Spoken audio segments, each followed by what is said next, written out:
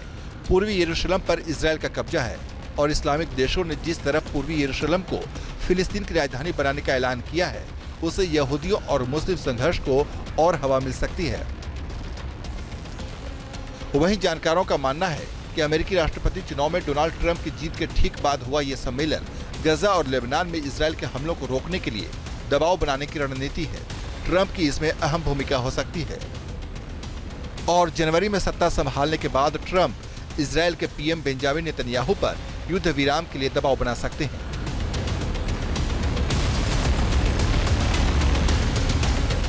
जब से ये पता चला है कि प्रेसिडेंट इलेक्ट डोनाल्ड ट्रंप हो गए हैं, उसके बाद से चीज़ें बहुत तेज़ी से घट रही हैं। अब डोनाल्ड ट्रंप अपने हिसाब से एंटी माइग्रेंट्स या कहें कि एंटी इस्लामिक माने जाते हैं।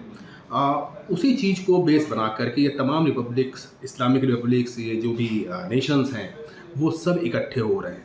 तो इस सिग्निफिकेंट मूव को समझना पड़ेगा और ये भी समझना पड़ेगा कि इजराइल के लिए आने वाले दिनों में चुनौतियां बहुत ज़्यादा बढ़ने वाली हैं। एक तरफ जहां सऊदी अरब ने इजराइल को ईरान पर हमला नहीं करने की चेतावनी दी है, वहीं सऊदी अरब के आर्मी चीफ ने ईरान के आर्मी चीफ से तेहरान में मुलाकात की है, रक्षा संबंध मजबूत करने पर बात की है। इस मीटिंग से माना जा रहा है कि अगर इजराइल ने ईरान पर हमला किया तो सऊदी अरब भी ईरान का साथ दे सकता है। दरअसल ईरान इसलिए घबराया हुआ है क्योंकि इजराइल के नए रक्षा मंत्री कैट्ज ने ईरान के परमाणु ठिकानों को इजराइल का अगला निशाना बताया है। इजराइल के रक्षा मंत्री ने कहा है, ईरान के परमाणु ठिकाने अब पहले से कई ज्यादा असुरक्षित हैं और इजराइल के सबसे महत्वपूर्ण लक्ष्य को प्राप्त करने की संभावना है, जिसमें इजराइल राज्य पर मंडरा रहे विनाश के खतरे को विफल करना और हटाना शामिल है। रक्षा मंत्री से पहले इजराइल के विदेश मंत्री गिदोन ने भी धमकी दी थी कि इजराइल की सुरक्षा के लिए अब तक का सबसे महत्वपूर्ण सवाल ईरान को परमाणु हथियार हासिल करने से रोकना है। माना जा रहा है कि इजराइल की इसी धमकी से ईरान सहमा हुआ है, क्योंकि अगर इजराइल ने उसके परमाणु ठिकानों पर हमला किया तो वो कभी परमाणु बम बना नहीं पाएगा। इसलिए ईरान की कोशिश है कि इजराइल के खिलाफ अरब और इस्लामिक देशों का गठजोड़ बनाकर हमला नहीं करने का दबाव बनाया जाए ताकि वो परमाणु बम बना सके। मगर इजराइल और अमेरिका ने जिस तरह ईरान की घेराबंदी कर ली है, उसे मिडिल ईस्ट में ईरान और इजराइल में महायुद्ध के साथ ही नए इस्लामिक मोर्चे से धर्म युद्ध की आशंका भी बढ़ गई है।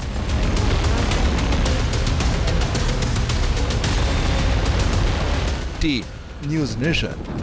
अब बात मिडिल ईस्ट में टेंशन की। मिडिल ईस्ट में बड़े खतरे की आहट सुनाई देने लगी है और युद्ध का नया मोर्चा तैयार हो रहा है। सऊदी अरब में 50 से ज्यादा अरब और इस्लामिक देशों के नेता जमा हुए और सभी ने एक सुर में ईरान का समर्थन किया है और इजराइल के खिलाफ मोर्चा खोल दिया है। इस्लामिक देशों ने स्वतंत्र फिलिस्तीनी राष्ट्र की स्थापना की मांग की। तो क्या अब मिडिल ईस्ट में शुरू होने वाला है धर्म युद्ध? एक रिपोर्ट।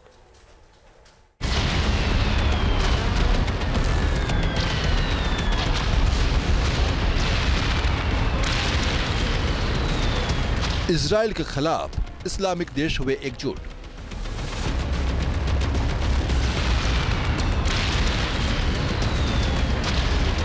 क्या मिडिल ईस्ट में अब छिड़ेगा धर्म युद्ध?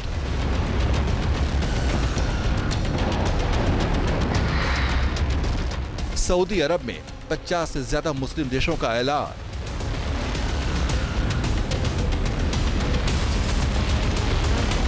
क्या इजराइल के खिलाफ होगा महासंग्राम?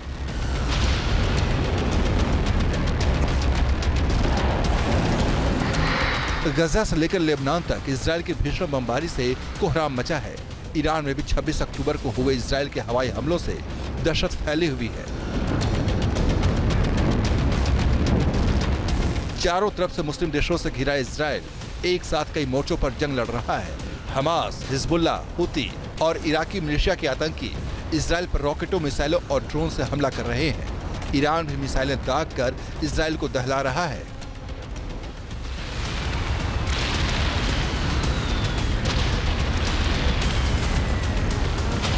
मगर जिस तरह इजराइल ने एक साथ सभी दुश्मनों को अमेरिका की मदद से एक एक करके तबाह करना शुरू किया है, उससे ईरान समेत बाकी इस्लामिक देशों की नींद उड़ी हुई है।